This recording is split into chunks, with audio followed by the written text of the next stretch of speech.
Aya hiji cerita seseorang anu istimewa ibadahna ka Gusti Allah.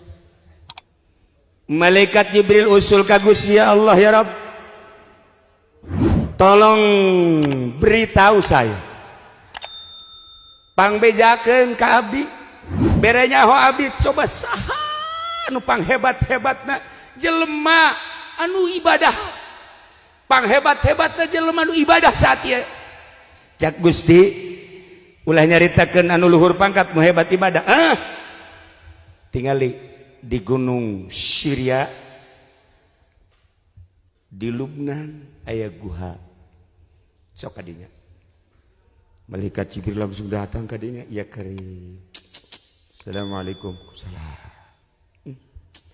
Begitu ngobrol, eta jelema teh sapoe-sapoe ting sare nangan sajam. Ibadahna teu eureun-eureun, salat, baca Quran, zikir jeung maca sholawat. Awakna ge geus lain awak model kos urang. Aya nu kuru ge di dieu bengek. Lain eta. Kuru ibadah. Tapi cahaya muncul. Daharna hanya sisa-sisa manusia eta ge ketika dibutuhkan. Malaikat Jibril gode kepala, Masya Allah. Geus teu hayangeun nya nama milu raramean. Geus teu hayangeun nya nama ningali alam dunia hiji bae nu ditingali teh akhirat. Malaikat Jibril kagum. Setelah kagum keluar, sababaraha meter tidinya aya jelema nu keur mabok.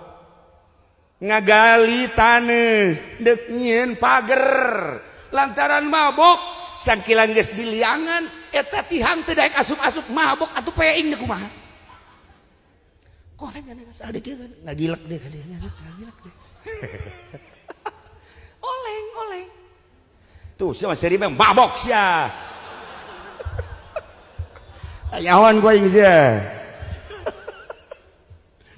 Ku malaikat Jibril di deketan gadinya, cek benak hati anak muda, ulah-ulah dek nulungan aing sia ka aing.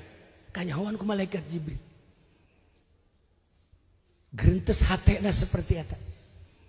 Langsung malaikat Jibril ngadeketan, kunyana diomong, "Hei manusia, lamun maneh manusia.